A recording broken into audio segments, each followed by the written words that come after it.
Hello student, हमारा chapter चल गया नंबर सिस्टम, जिसमें हमने पिछले लेक्चर में 1.1 एक्सरसाइज तक कंप्लीट किया था। आज हम 1.2 एक्सरसाइज से आगे देखेंगे।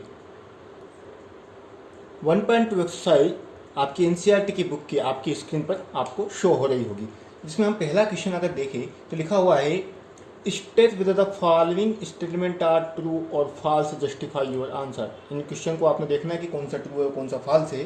पहला क्वेश्चन बोलता है every irrational number is a real number. देखिए, एक बात आपको पता होना चाहिए, रियल नंबर मतलब वास्तविक संख्या। रियल नंबर में सारे नंबर सम्मिलित होते हैं। अब बोले इरेशनल, तो मैंने बोला सारे नंबर रियल नंबर में सम्मिलित होते तो इरेशनल भी होगा ही होगा। ठीक है, अगर इरेशनल नंबर की बात करें तो इरेशनल ऐसे भैया √5 हो गया, √2 हो गया, √3 हो गया, ये सब इरेशनल नंबर है, लेकिन ये रियल नंबर भी है। तो आप इसके आंसर में लिख देंगे only yes every irrational number is a real number.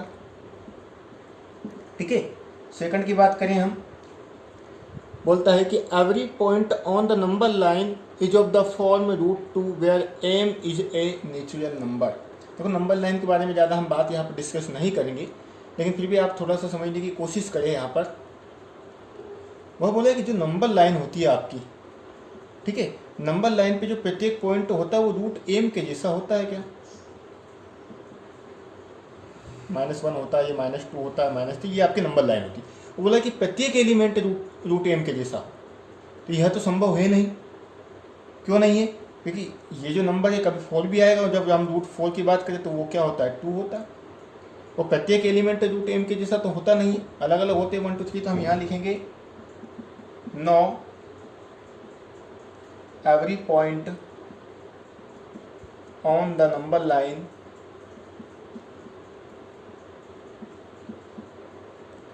is not in the form √m, √m के जैसा नहीं होता। थर्ड की बात करते हैं हम, अगला बोलता है every real number is an irrational number. क्या प्रत्येक रियल नंबर भी इरेशनल नंबर होता है?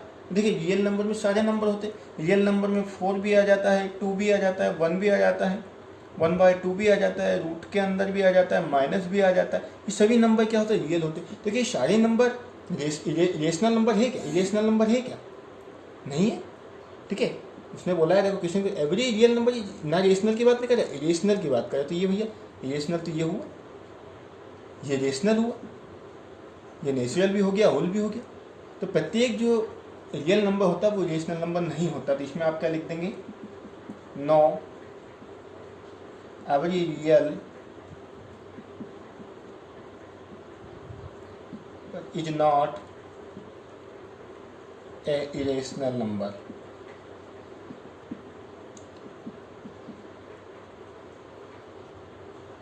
क्वेश्चन नंबर सेकंड देखेंगे, क्या बोलता है कि are the square root of all positive integer irrational. वो बोला है कि जो पॉजिटिव इंटीजर होते हैं जितने भी, अगर उनके ऊपर रूट लगा दे आप तो क्या वो इरेशनल होगा? इफ नॉट, यदि नहीं होगा, गिवन एन एग्जाम्पल, एक एग्जाम्पल दीजिए of the square root of a number that is rational number. ऐसा नंबर जिसके ऊपर रूट लगा हुआ है, ऐसे नंबर का आपका रेशनल नंबर का आपको एग्जाम्पल देना है।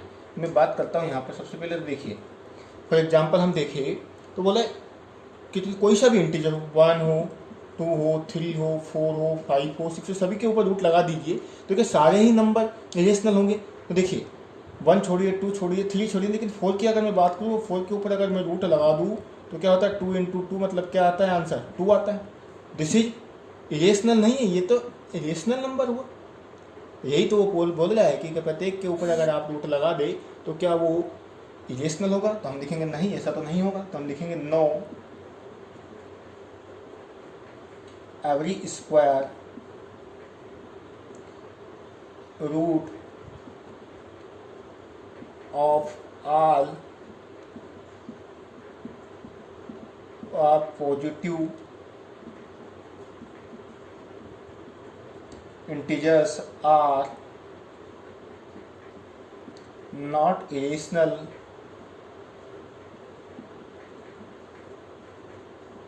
बिकॉज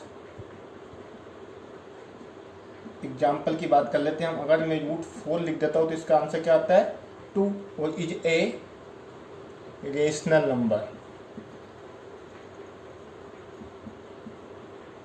ये नंबर कैसा होता है? रेशनल नंबर होता है। अब हम बात करेंगे क्वेश्चन नंबर 3 की। क्वेश्चन नंबर 3 क्या बोलता है आपका कि show how √5 can be represent on the number line. √5 को आप नंबर लाइन पर कैसे रिप्रेजेंट करेंगे ये आपको शो करना है। तो देखिए थोड़ा सा डिफिकल्ट क्वेश्चन, ध्यान से समझिए। ये ग्राफ कॉपी में बनने वाला क्वेश्चन है, लेकिन फिर भी आप समझने की कोशिश करें। मान लीजिए आपके पास इस प्रकार से एक नंबर लाइन है,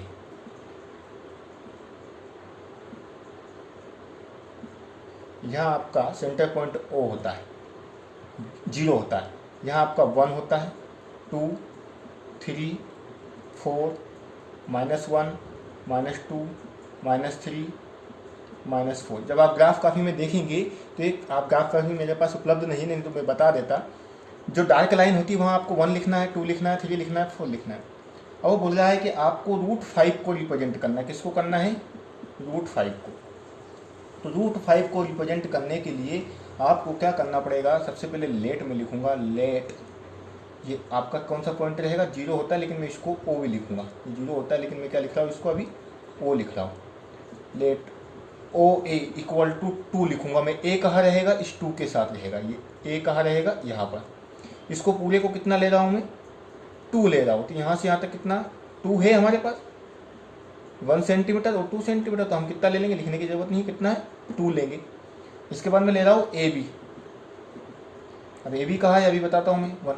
आप वो स्केल की सहायता से 1 सेंटीमीटर ऊपर लेना है। आप 1 सेंटीमीटर की जगह पर 2 सेंटीमीटर का एक रेशियो बनाकर भी ले सकते हैं, जहाँ पर आप 4 बॉक्स के अंदर 2 मान लेंगे। तो यहाँ पे आप 1 लेंगे, तो यहाँ 1 सेंटीमीटर इस प्रकार से ले लेंगे। अगली जो डार्क लाइन होगी ऊपर वाली, ये कितना लिया आपने? 1 ले लिया। अगर मैं यहाँ बात करूँ, अगर मैं पाइथागोरस थ्योरम लगा देता हूँ, कहाँ लगा देता हूँ? मैं यहाँ से इस सेंटर को किससे मिला दूंगा? इसके वर्टिसिस से मिला दूंगा, और इसको नाम दे देता हूँ मैं B। AB लाइन को कितना माना है? मैंने 1 माना है। अब मेरे को OB चाहिए। क्या चाहिए? OB। तो मैं यहाँ लिखूंगा यूजिंग पाइथागोरस, फुल फॉर्म लिखे आप, थ्योरम आइडेंटिटी। ठीक है, पाइथागोरस थ्योरम लिख सकते हैं हम यहाँ पर। पाइथागोरस थ्योरम के अकॉर्डिंग क्या होता है? जो हाइपोटेनस का जो स्क्वायर होता है वो बेस और परपेंडिकुलर के स्क्वायर के सम के बराबर होता है। तो यहाँ पे जो OB का स्क्वायर होगा वो आपका होगा OA स्क्वायर प्लस के AB स्क्वायर के इक्वल होगा। OA आपके पास नहीं है, OB आपके पास नहीं है। OA की वैल्यू आपके पास 2 है, तो 2 का स्क्वायर, AB की वैल्यू 1 का स्क्वायर, तो कितना हो जाएगा? 4 + 1, यानी OB आपका कितना आ जाएगा? √5। OB आपके पास √5 आएगा।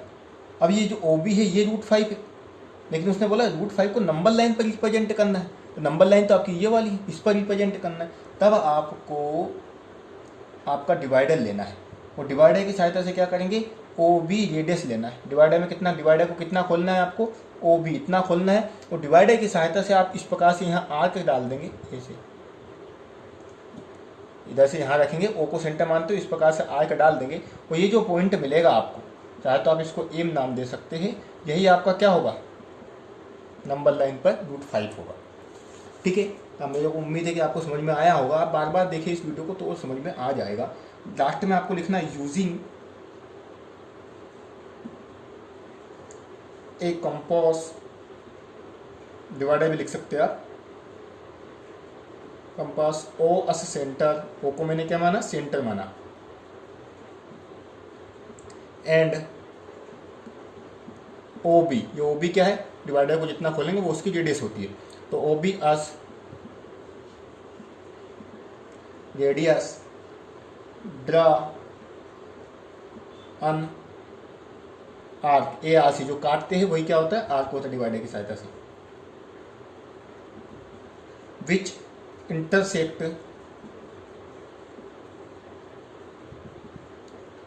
पॉइंट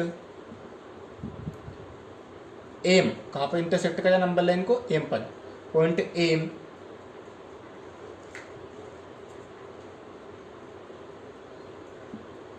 जो आपको क्या करेगा? To represent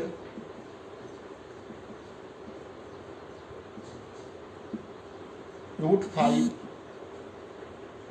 on the number line.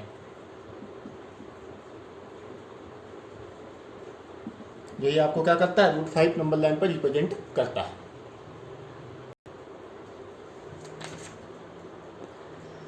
अब हम एक्सरसाइज 1.3 की बात करते हैं। इसमें पहला क्वेश्चन हम देखेंगे, write the following in decimal form and say what kinds of decimal expansion each have. आपको इनका क्या करना है, डेसिमल फॉर्म के रूप में लिखना है आपको। अभी कैसे डिवाइड के फॉर्म के रूप में है ये, अब इनको क्या करना है, डेसिमल फॉर्म मतलब पॉइंट के रूप में आपको इनको लिखना है। और एक्सपेंशन भी बताना है, डेसिमल एक्सपेंशन का आखिर कैसा है, टर्मिनेटिंग है अथवा नॉन टर्मिनेटिंग है। तो अगर मैं पहले ही क्वेश्चन की बात करूँ तो आपको जो पहला क्वेश्चन दिया गया है वो बोलता है कि 36 डिवाइडेड बाय 100 ऐसा आपको दिया गया है। तो आप इसका सॉल्यूशन जैसे निकालेंगे तो क्या होगा, 100 से डिवाइड करेंगे किसको, 36 को। अब डिवाइड करना आपको यहाँ पे आना चाहिए। 36 में डिवाइड होता है क्या, नहीं होता, सीधी सी बात है। जब नहीं होता तो हम क्या करेंगे, 0 लगा देंगे और पॉइंट लगा देंगे। उसके बाद क्या करेंगे, हम यहाँ एक 0 लगा लेंगे। जैसे आप पॉइंट लगाते हैं तो यहाँ आप 0 लगा सकते हैं, ठीक है। या फिर पॉइंट 0 इस प्रकार से भी आप इसको लिख सकते हैं, पॉइंट 0 0 0 कितने ही 0 इसमें लगा सकते हैं। तो अब मैं जब पॉइंट लगा दिया मैंने, तब 36 की बात नहीं होगी, अब किसकी बात होगी, 360 की बात होगी। तो 360 में कितने टाइम चला जा सकता है, डिवाइड हम 3 टाइम, 3 टाइम में कितना आ जाएगा आपका, 300 आ सकता है। जब माइनस करेंगे तो कितना बचेगा यहाँ पर, 60। अब डिवाइड हो रहा है क्या, अभी भी नहीं हो रहा। तो अब पॉइंट नहीं लगाना है आपको, ठीक है। यहाँ 60 बचा, ऊपर से क्या उतारेंगे आप 0 उतारेंगे। 60 तो आपका रिमाइंडर बचा, ऊपर से क्या उतारेंगे, 0। अब डिवाइड हो रहा है, बिल्कुल हो रहा है। कितना टाइम हो रहा है, 6 टाइम हो रहा है। क्या बचेगा, 0। यानी जब आपने 36 को डिवाइड किया 100 से तो कितना आ गया, 0.36। और ये बिल्कुल 36 से परफेक्ट आंसर है, खत्म हो गया। इससे आगे हम इसको नहीं कर सकते, इसलिए आप इसको क्या बोलेंगे, टर्मिनेटिंग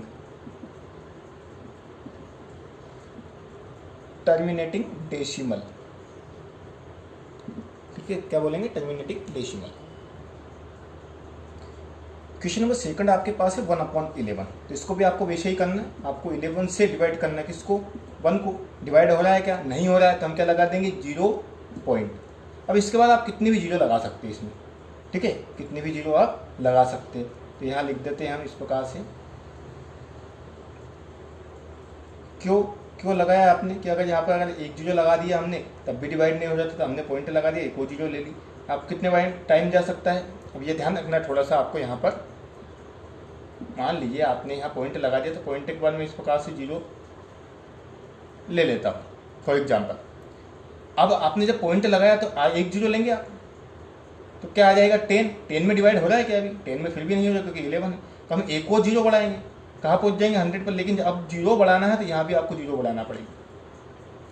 तो कितने टाइम चला जाएगा 100 में, 9 टाइम। कितना बचेगा, 1। अब 1 में आपको क्या करेंगे, ऊपर से उतारा 0। अब डिवाइड हो रहा है क्या, नहीं हो रहा है, हमें एक और 0 लेना पड़ेगी ऊपर से। अगर हम ऊपर से एक और 0 लेंगे तो ऊपर भी एक 0 लगा देंगे, फिर कितना टाइम चला जाएगा, 9 टाइम, फिर 1 बच जाएगा। अब डिवाइड हो रहा है क्या, नहीं हो रहा है, हमने ऊपर से क्या उतारी, 0 उतारी, अभी भी हो रहा है क्या, नहीं हो रहा है। अब हम ऊपर से एक और 0 जब उतारेंगे तो हम क्या लगा देंगे यहाँ पे, 0।